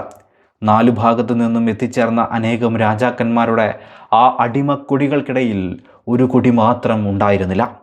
ഒരിക്കലും കീഴടങ്ങാൻ നിൽക്കാതിരുന്ന ആറങ്ങോട്ടുടയവരുടെ കൊടി തന്നെയായിരുന്നു അവിടെ ഇല്ലാതിരുന്നത്. പുറത്ത് ഗംഭീര ആഘോഷങ്ങൾ നടക്കുന്ന സമയമാണെങ്കിൽ കൊട്ടാരത്തിനകത്ത് സാമൂതിരിപ്പാട് നിലപാട് നിൽക്കാനുള്ള വസ്ത്രമണിയുകയാണ്. കൃത്യമായ ആചാരങ്ങളിലാണ് ഉടുപ്പണിയുന്നത് പോലും. അങ്ങനെ വേഷവിധാനങ്ങളെല്ലാം കഴിഞ്ഞതിന് ശേഷം ഗണപതിക്ക് വെച്ച് തേവാരിക്ക് പണം 2, മുഹൂർത്തത്തിന് പണം 11 കൊടുത്തതിന് ശേഷം ചെന്നമംഗലത്ത് നമ്പൂതിരി ജപിച്ചു കൊണ്ടുവന്ന ഭസ്മം വാങ്ങിച്ചാർത്തി ദക്ഷിണയും നൽകി ഭഗവതിയുടെ മുന്നിലും നിവേദ്യം അർപ്പിച്ചതിന് ശേഷം തേങ്ങയെടുത്ത് വെട്ടുകത്തി കൊണ്ട് വെട്ടിയുടച്ച് ഭഗവതിയെ വന്ദിക്കുമ്പോൾ കതിന നിലയ്ക്കാതെ പൊട്ടിക്കൊണ്ടിരിക്കും. അതിനുശേഷം സാമൂതിരിയും പരിവാരങ്ങളും നിലപാട് നറയിലേക്ക് എഴുന്നള്ളിക്കാൻ ആരംഭിക്കും. ഒപ്പം ചടങ്ങുകളും മറ്റുമൊക്കെ നടക്കുകയും ചെയ്യുന്നു. ഈ രീതിയിൽ സാമൂതിരിയും വിശ്വസ്തരും നിലപാട് തറയിലേക്ക് എത്തുമ്പോൾ മറ്റൊരു ഭാഗത്തു നിന്ന് ചില ശബ്ദങ്ങൾ ഉയരുകയാണ്. അതോടെ ജനത്തിൻ്റെ ആകെ കണ്ണും കാതുമൊക്കെ ആ മേഖലയിലേക്ക് തിരിഞ്ഞു. എണ്ണത്തിൽ വളരെയധികം കുറവാണെങ്കിലും ഒരു രാജ്യത്തിൻ്റെ ആകെ വീരത്വത്തിൻ്റെയും അഭിമാനത്തിൻ്റെയും അടയാളങ്ങളായി ചാവേറുകൾ അവിടെ പടച്ചമയിൽ നടത്തുകയാണ്. അതുമായി ബന്ധപ്പെട്ട എഴുത്തുകൾ, വാമൊഴികൾ തന്നെ നമുക്ക് കാണാവുന്നതാണ്. അങ്കപ്പട്ട് ഞൊറിഞ്ഞുടുത്ത് മേൽമുണ്ട് ചുറ്റി 10 കൈ നീളമുള്ള കച്ച ചുരുട്ടി മേലോട്ടെറിഞ്ഞ് പകുതി തിരിഞ്ഞ് മുറുക്കി കെട്ടി വടക്കൻ ഞൊറിയും തെക്കൻ ഞൊറിയും ആനമുഖവും കുതിരമുഖവും അങ്കവാലും തൊങ്ങലും ഇട്ടുകെട്ടി തലയിൽ ചുകപ്പ് കെട്ടി അരയിൽ ഉറുമിവാൾ തിരുകി മുറുക്കി വെട്ടും വാളും തട്ടിവിട്ട് വലംപാടെ ഒക്കിൽ ചവിട്ടിച്ചാടി ഉയർന്നു തന്നിടം പാടെ തലവെട്ടി വീഴ്ത്തുന്ന മുടവങ്ങാടൻ പുലിയങ്ക പയറ്റി ഒരു ജാൺ പരിചയ്ക്കുള്ളിൽ പതുങ്ങി ഒതുങ്ങി ആഞ്ഞു കുതിച്ചു തുടങ്ങി ചാവേറുകളുടെ ഒരുക്കത്തെ സംബന്ധിച്ചുള്ള രേഖപ്പെടുത്തലുകൾ വിശദമായി തന്നെ നമുക്ക് കാണാവുന്നതാണ്. അങ്ങനെ ഒരുങ്ങിയതിന് ശേഷം വീരപുരുഷന്മാർ കളരി പരമ്പര ദൈവങ്ങളെയും മൂലപരദേവത തിരുമാന്താങ്കുന്നിൽ അമ്മയെയും ഗുരുകാരണവന്മാരെയും കൈവണങ്ങിക്കൊണ്ട് പുറത്തേക്കിറങ്ങി നാവാമുകുന്ദനെ നമസ്കരിച്ചതിന് ശേഷം പടിഞ്ഞാറേ നടക്കലെത്തുകയാണ്. അങ്ങനെ ചാവേർ വീരന്മാർ സാമൂതിരിയെ നേരിൽ കാണുകയാണ്. ദൂരത്തു നിന്നും ചാവേർ വീരന്മാരെ കണ്ടതോടെ മണിത്തറമേൽ നിന്നിരുന്ന സാമൂതിരി വാൾ ഉയർത്തി കുലുക്കി. അതോടെ കതിന പൊട്ടി, ആർപ്പു വിളികൾ ഉയർന്നു. വലിയ തോതിലുള്ള ആരവങ്ങൾ കൊണ്ട് അന്തരീക്ഷം തന്നെ നിറഞ്ഞു. വലിയ എന്തോ ഒന്ന് നടക്കാൻ പോവുകയാണെന്ന ബോധ്യം ആ ജനതയിലാകെ ഉണ്ടായിരുന്നു. കണ്ടർമേനോനും മകനും മുന്നിലും കുളത്തൂർ ഉണ്ണിനമ്പി, വെള്ളുലി എരയപ്പൻ, പുളിക്കിറുണ്ണി തമ്പി, പട്ടിക്കാട്ടുണ്ണാമൻ, വെളുത്തോൺ ചീരാമൻ, വിളക്കത്തറ കേളു മുതലായ 15 പേർ അതിനു പുറകിലുമായി തയ്യാറായി നിൽക്കുകയാണ്. പൊടുന്നനെ കണ്ടർമേനോൻ പരിചയുലച്ച് തുടക്കടിച്ച് കൂപ്പുകുത്തി വണങ്ങി സമുദ്രത്തിലേക്കെന്ന പോലെ മുന്നോട്ട് ചാടുകയാണ്. കൂടെ തന്നെ ഇത്താപ്പുവും മറ്റുള്ളവരും കുതിച്ചു. ഒരു മിന്നൽ പിണറിൻ്റെ വേഗതയിലെ ആ ചാട്ടം കണ്ട് ആ ജനതയാകെ അമ്പരന്ന് നിന്നു. ആ വീരന്മാർ മുന്നോട്ട് നീങ്ങുന്തോറും 100 കുന്തമുനകൾ 2 ഭാഗത്തു നിന്നും മരണവിളിയുമായി അവരുടെ നേർക്ക് നീളാൻ ആരംഭിച്ചു. എന്നാൽ തടയാനെത്തിയ സൈനികരുടെ സകല പ്രതിബന്ധങ്ങളെയും തട്ടിത്തെറിപ്പിച്ചുകൊണ്ട് കണ്ടർമേനോൻ മുന്നോട്ട് കുതിച്ചു. തൻ്റെ കൂട്ടാളികളെ ഒപ്പം ചേർക്കുവാനും ധൈര്യം പകരുവാനും വള്ളുവനാട് ദേശത്തിൻ്റെ മക്കൾ എന്ന് ആ ജനതയെ ഓർമ്മിപ്പിക്കാനും അഭിമാനം ജ്വലിപ്പിക്കുന്ന വാക്കുകൾ പലതും അദ്ദേഹത്തിൻ്റെ മുഖത്തു നിന്ന് ഉയർന്നുകൊണ്ടിരുന്നു. ഇതൊക്കെ കേൾക്കുന്ന ആ പോർവീരന്മാർ എതിരാളികളെ നിശേഷമില്ലാതാക്കിക്കൊണ്ടിരിക്കുകയാണ്.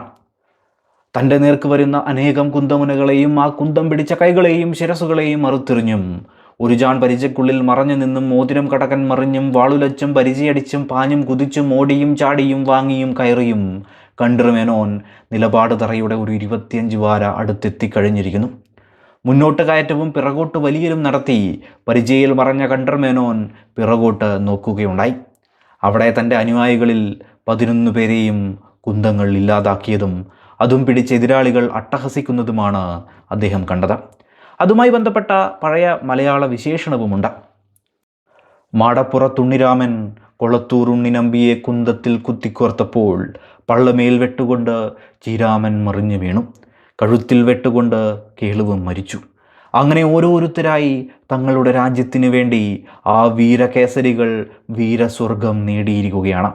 ആരും തളർന്നു പോകുന്ന ഒരു നിമിഷത്തിൽ എന്നാൽ പിന്നീട് കണ്ടത് കണ്ടർമേനോൻ്റെ മകൻ ഇത്താപ്പു കൗരവമേഖലയിൽ അഭിമന്യുവെന്ന പോലെ ആഞ്ഞു കുതിച്ചു പടവെട്ടുന്നതാണ്. കണ്ടർമേനോനെയും കടന്നു മുന്നിലെത്തിയ ഇത്താപ്പുവിൻ്റെ ഉറുമി നിലയ്ക്കാതെ ചലിച്ചുകൊണ്ടിരുന്നു. എതിരാളികളുടെ എണ്ണം പോലും കണക്കാക്കാനാവാത്ത വിധം തലകൾ അവിടെ വീണുകൊണ്ടിരുന്നു. പിതാവിൻ്റെ മുന്നിലേക്കും എതിരാളികൾ വന്ന് വീണുകൊണ്ടിരുന്നു. അപ്രകാരം മുന്നേറുന്നതിനിടയിൽ ഇത്താപ്പുവിന് കുത്തേറ്റ് മറിഞ്ഞു വീഴുകയുണ്ടായി. ഇതേ സമയം രാക്ഷസ സ്വഭാവം നേടിയ കണ്ടർമേനോൻ എതിരാളികളെ തകർത്തെറിഞ്ഞുകൊണ്ട് മുന്നേറി മകനെ പരിച കൊണ്ട് മാറത്തണച്ച് അവൻ്റെ തളർച്ച തീരാൻ അവസരമൊരുക്കി. അവിടെ നിന്നും പൊരുതിയ കണ്ടർമേനോൻ്റെ വീര്യമൊക്കെ പ്രസിദ്ധമാണ്. ക്ഷീണം അല്പം മാറിയതോടെ ഇത്താപ്പുവെന്ന വീരകേസരി വീണ്ടും മുന്നോട്ട് കയറി മണിത്തറ സമീപിച്ചു. സാമൂതിരിയുടെ അംഗരക്ഷകർ പഠിച്ച വിദ്യ 18 പയറ്റി ശ്രമിച്ചിട്ടും ഇത്താപ്പുവിനെ തടയാൻ അവർക്ക് സാധിച്ചില്ല. ഇത്താപ്പുവിൻ്റെ അതിവേഗതയിലുള്ള മുന്നേറ്റം കണ്ട് സാമൂതിരി പോലും പരിഭ്രമിക്കുകയും വിശ്വസ്തരായ അനുയായികളെ നോക്കുകയും ചെയ്തു അത്രേ. സാമൂതിരി നിൽക്കുന്ന മണിത്തറയിൽ ശാന്തഗംഭീരനായും ആരോടും ദ്രോഹബുദ്ധിയില്ലാതെയും തുറന്ന മനസ്സുമായി വള്ളുവക്കോനാതിരി നിലപാട് നിൽക്കുന്നതും തൻ്റെ അനുയായികൾ അദ്ദേഹത്തെ വെട്ടിക്കൊന്നതുമൊക്കെ സാമൂതിരിയുടെ മുന്നിലേക്ക് വീണ്ടും വരികയാണ്. ഇതേ സമയം മുന്നേറിക്കൊണ്ടിരുന്ന ഇത്താപ്പുവിൻ്റെ വാൾച്ചീറ്റലുകൾ അദ്ദേഹത്തിനടുത്തേക്ക് എത്തിത്തുടങ്ങിയിരുന്നു. മണിത്തറയിലെത്തിയ ഇത്താപ്പുവിൻ്റെ വാൾച്ചീറ്റലുകളിൽ അവിടെയുണ്ടായിരുന്ന വിളക്ക് തൂണുകൾ ഓരോന്നും തകർന്നുവത്രേ. മിന്നൽ പിണർ പോലെ പാഞ്ഞ ഇത്താപ്പു സാമൂതിരിയെയും ലക്ഷ്യമാക്കി മുന്നോട്ട് കുതിച്ചു. ആരവത്തിൽ നിറഞ്ഞ ആ മേഖല സാക്ഷിയാക്കി ഇത്താപ്പു സാമൂതിരിക്ക് നേരെയും വാൾ വീശാൻ ഒരുങ്ങി. എന്നാൽ എല്ലാം പൊടുന്നനെ അസ്തമിച്ചു. ആ മേഖലയാകെ നിശബ്ദമാകുകയും ചെയ്തു. പെട്ടെന്ന് ഇത്താപ്പു മറിഞ്ഞു വീഴുന്നതും മാടപ്പുറത്ത് ഉണ്ണിരാമൻ്റെ ഗർജനവുമാണ് ജനങ്ങൾ കേട്ടത്. ഉണ്ണിരാമൻ്റെ ഒളിവെട്ടുകൊണ്ട് ഇത്താപ്പു മരിച്ചു വീണതോടെ സാമൂതിരി കൈ ഉയർത്തി വിജയമാഘോഷിച്ചു. മകൻ മരിച്ചു വീണത് കണ്ട കണ്ഠരമേനോൻ ചീറ്റപ്പുലി പോലെ മുന്നോട്ട് പാഞ്ഞു കയറുകയും എതിരാളികളെ വെട്ടിയരിയുകയും ചെയ്തു അത്രേ. ഇതിനിടയിൽ കണ്ഠരമേനോൻ ജനങ്ങളോടൊന്നാകെ പറഞ്ഞു വെച്ചു, ഇന്ന് ഇവിടെ വച്ച് എൻ്റെ നാടിനും രാജാവിനും വേണ്ടി ഞാൻ വെട്ടിമരിക്കുകയാണ്. വള്ളുവനാട്ടിൽ 2 കാലിൽ നടക്കുന്ന ഒരു ജീവിയെങ്കിലും ജീവിച്ചിരിക്കുന്ന കാലം വരെ ശത്രുവിന് കീഴടങ്ങുകയില്ലെന്ന വിശ്വാസത്തോടെയാണ് ഞാൻ ഇല്ലാതാവുന്നതെന്നും അദ്ദേഹം പറയുകയുണ്ടായി. ഇങ്ങനെ ജനങ്ങളോടൊന്നാകെ പറഞ്ഞതിന് ശേഷം വീണ്ടും മുന്നോട്ട് നീങ്ങിയ കണ്ഠരമേനോൻ ആദ്യമായി നമ്പ്രോളി വൈദ്യരുമായി പോരടിച്ച് അദ്ദേഹത്തെ ഇല്ലാതാക്കി. തുടർന്ന് മുന്നേറിയപ്പോൾ പല പയറ്റും പായറ്റിത്തെളിഞ്ഞ ചേട്ടായ പണിക്കരുമായി വമ്പൻ ഏറ്റുമുട്ടൽ തന്നെ നടന്നു. കണ്ഠരമേനോൻ്റെ മുന്നിൽ പയറ്റിത്തെളിഞ്ഞ പണിക്കരുടെ ഒരു അടവും വിജയിച്ചില്ല. പോരാട്ടം നീണ്ടപ്പോൾ കണ്ഠരമേനോൻ്റെ തുടയിൽ ഒരു കള്ള വെട്ടുകൊള്ളുകയുണ്ടായി. അതോടെ അദ്ദേഹം മുട്ടുകുത്തി വീഴുകയും ചെയ്തു. വീഴുമ്പോൾ മറ്റേ കാലുകൊണ്ട് പണിക്കരുടെ നാഭി നോക്കി ചവിട്ടിയെന്നും ചവിട്ടുകൊണ്ട് പണിക്കർ ചത്തുവെന്നും വിശേഷണം കാണാം. അപ്രകാരം പോരാട്ടം അവിടെ അവസാനിച്ചു. തുടർന്നുള്ള 12 വർഷത്തേക്ക് കേരളാധീശ്വര പദവി സാമൂതിരിയുടെ കൈകളിൽ എന്ന നിലയിൽ ഭദ്രമായി. അതിന് ശക്തിയേകി കൂട്ടവെടികൾ എങ്ങും മുഴങ്ങി. ചാവേർ വീരന്മാരുടെ മൃതദേഹവുമായി ആനകൾ മണിക്കിണറിന് നേർക്ക് നീങ്ങുകയും ചെയ്തു.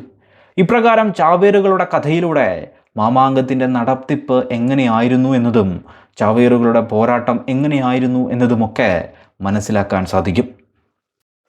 ഈസ്റ്റ് ഇന്ത്യ കമ്പനിയിൽ ജോലി ചെയ്തിരുന്ന ഹാമിൽട്ടൺ മാമാങ്കം നേരിട്ട് കണ്ടതുമായി ബന്ധപ്പെട്ട് ചില രേഖപ്പെടുത്തലുകൾ നടത്തിയിട്ടുണ്ട്. അദ്ദേഹത്തിൻ്റെ റിപ്പോർട്ടിൽ പരാമർശിക്കുന്ന മാമാങ്കം എന്നത് 1695 കൊല്ലത്തിൽ നടന്നതാണ് എന്നതാണ് കണക്കാക്കപ്പെടുന്നത്. ആ റിപ്പോർട്ടിലെ രേഖപ്പെടുത്തലുകൾ പ്രകാരം അന്നേ നാൾ 3 ഭടന്മാർ സാമൂതിരിയെ കൊല്ലാൻ പുറപ്പെട്ടുവെന്നും അനവധി പേരെ അവർ കൊല്ലുകയും ഒടുവിൽ അവരും കൊല്ലപ്പെട്ടു എന്നാണ് പറയുന്നത്. ഈ ഭടന്മാരിൽ ഒരാൾക്ക് ഒരു മരുമകൻ ഉണ്ടായിരുന്നത്രേ. അമ്മാവൻ്റെ മരണം കണ്ട ഈ കുട്ടി അമ്മാവൻ്റെ പിന്നാലെ അവിടെ വാളും പരിചയവുമായി പോയിരുന്നു അത്രേ. മരണം കണ്ടതോടെ ഈ യുവാവ് ഉടനെ അകമ്പടിക്കാരുടെ നടുവിൽ കൂടി അതിവേഗം ഓടിപ്പോവുകയും കൂടാരത്തിൽ കയറി സാമൂതിരിയുടെ തലയിൽ വാൾ കൊണ്ട് വെട്ടുകയും ചെയ്തു അത്രേ. എന്നാൽ ഈ വെട്ട് സാമൂതിരിയുടെ മുന്നിൽ കത്തിക്കൊണ്ടിരുന്ന ഒരു വലിയ പിച്ചള വിളക്കിന്മേൽ തട്ടുകയുണ്ടായി. അതുണ്ടായിരുന്നില്ലെങ്കിൽ അന്നേ നാൾ സാമൂതിരിയുടെ മരണം തീർച്ചയായിരുന്നു. ഏതായാലും രണ്ടാമത് വെട്ടുന്നതിന് മുന്നേ സാമൂതിരിയുടെ ആൾക്കാർ ഈ യുവാവിനെ വധിക്കുകയാണ് ഉണ്ടായത്. 2-3 ദിവസം ഈ മേഖലയിൽ സഞ്ചരിച്ച ഹാമിൽട്ടൺ ഈ കാലങ്ങളിൽ നിലയ്ക്കാത്ത കതിനുവെടികളുടെ ശബ്ദത്തെപ്പറ്റിയും രേഖപ്പെടുത്തിയിരിക്കുന്നു. ഈ പറയുന്ന കഥയിലെ അമ്മാവനും മരുമകനും എന്നത് മാമാങ്കവുമായി ബന്ധപ്പെട്ട പ്രസിദ്ധമായ കഥയിലെ ചന്ദ്രത്തിൽ പണിക്കരും മരുമകൻ ചന്തുണ്ണിയും മാമാങ്കത്തിന് ചെന്നതും അസാമാന്യമായ പോരാട്ടം കാണിച്ച് ആത്മാർപ്പണം നടത്തിയതുമായി ബന്ധപ്പെട്ടതിനെ പറ്റിയാണ് എന്നാണ് പൊതുവെ പറയുന്നത്. വള്ളുവനാട് രാജാവിൻ്റെ അംഗരക്ഷക സ്ഥാനവും പടനായകൻ്റെ പദവിയും ഉണ്ടായിരുന്ന ചന്ദ്രത്തിൽ പണിക്കരും അദ്ദേഹത്തിൻ്റെ കളരിയും വള്ളുവനാട് ദേശത്ത് അതിപ്രശസ്തമായിരുന്നല്ലോ. ചന്ദ്രത്തിൽ പണിക്കരുടെ കീഴിൽ അഭ്യസിച്ച പടയാളികൾക്ക് നേരെ വരുന്ന ശത്രുവിനെ പേടിക്കേണ്ടതില്ല എന്ന ചൊല്ലുപോലും ഉണ്ടായിരുന്നു. ഏതായാലും വള്ളുവനാട് ചരിത്രത്തിൽ ചന്ദ്രത്തിൽ പണിക്കരും നിലനിൽക്കുന്നുണ്ട്. ചാവേർ വീരന്മാരെ പറ്റിയുള്ള പല കഥകളും പാട്ടുകളും വാമൊഴിയായി നമുക്കിടയിൽ നിറഞ്ഞു നിന്നിട്ടുണ്ട്. ഒരു കാലം വരെ പാണരും പുള്ളുവരും ഇതുമായി ബന്ധപ്പെട്ട പാട്ടുകൾ ദേശങ്ങളാകെ പാടി നടന്നിട്ടുമുണ്ട്. അപ്രകാരം ആ വീരന്മാരുടെ അഭിമാന പോരാട്ടങ്ങളുടെ കഥ നമ്മുടെ നാട്ടിൽ നിലനിന്നു. അപ്പോഴും മാമാങ്കവുമായി ബന്ധപ്പെട്ട ഒട്ടനവധി യാത്രകളും സമരങ്ങളും പോരാട്ടങ്ങളുമൊക്കെ അറിയപ്പെടാതെയും വള്ളുവനാടിൻ്റെ മണ്ണിൽ ഇല്ലാതെയുമായിട്ടുണ്ട്. ചരിത്രമേഖലകൾക്ക് അത് വലിയ നഷ്ടം തന്നെയാണ്. സാമൂതിരിക്കാലത്തെ മാമാങ്കം എന്ന നിലയിൽ രൂപപ്പെട്ടതിന് ശേഷം ഏറ്റവും ഒടുവിൽ മാമാങ്കം നടത്തപ്പെട്ടത് 1755 1757 പറയാറുണ്ട്. ലോഗൻ്റെ എഴുത്തുകൾ പ്രകാരം അത് 1753-ലുമാണ്. ഏതായാലും കേരളത്തിൻ്റെ തന്നെ ഉത്സവമായിരുന്ന, പിന്നീട് വള്ളുവനാട് ദേശത്തെ വീരന്മാരുടെ പോരാട്ടവേദി കൂടിയായി മാറിയ മാമാങ്കം 1750-കൾക്കിപ്പുറം അവസാനിച്ചു എന്നത് ചരിത്രം.